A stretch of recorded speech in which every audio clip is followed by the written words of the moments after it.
হাসানুজ্জামান চৌধুরী শুধুমাত্র আইএসএফ করার জন্য, আইএসএফ এর ঝান্ডা বাঁধার জন্য তৃণমূলের দুষ্কৃতীরা তাকে কুপিয়ে খুন করেছিল, গুলি করা হয়েছিল, তার উপর বোম্বিং করা হয়েছিল।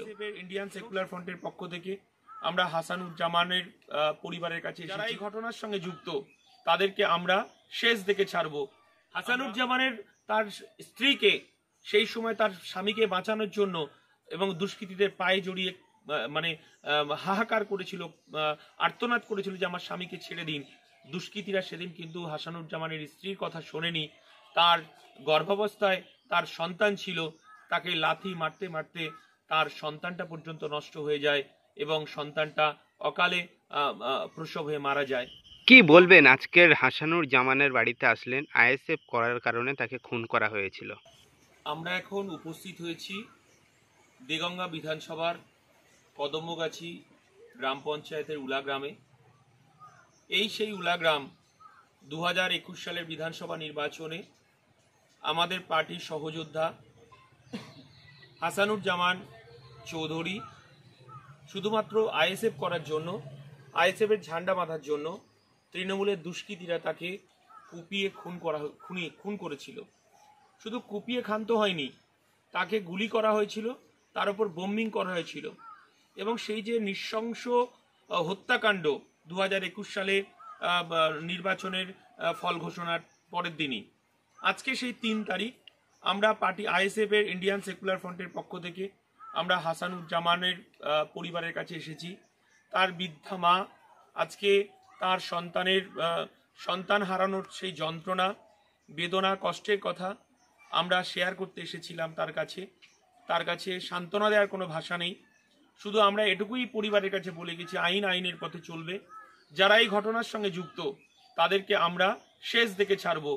আমরা আইনের দরজায় যতদূর পর্যন্ত যেতে হয় আমরা ততদূর পর্যন্ত যাব।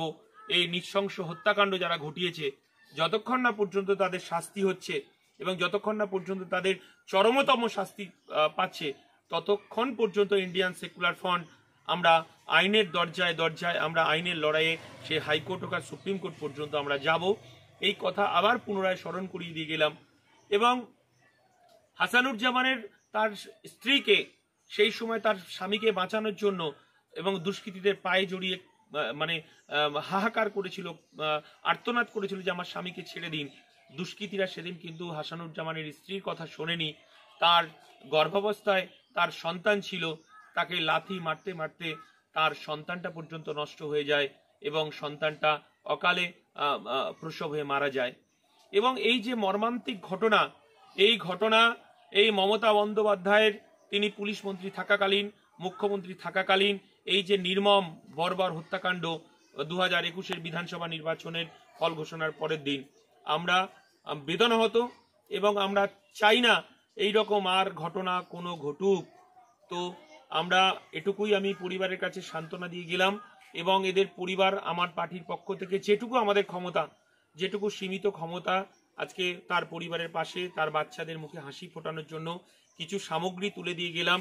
এবং আমার পার্টি সর্বতোভাবে ও তার মেয়েদের পড়াশোনার ব্যাপারে এবং তাদের বড় হওয়ার ক্ষেত্রে এবং মানুষের মতো মানুষ হওয়ার জন্য পার্টি সর্বতোভাবে তার পাশে থাকবে। এবং এই কথাটাই আজকে আমরা পুনরায় আজকে চতুর্থ তার প্রয়াণবার্ষিকী, সেই চতুর্থ প্রয়াণবার্ষিকী আমরা তার বাড়ির পাশে এসে এবং তার পরিবারের পাশে এসে দাঁড়িয়েছি ইন্ডিয়ান সেকুলার ফ্রন্ট পশ্চিমবঙ্গ রাজ্য কমিটির পক্ষ থেকে।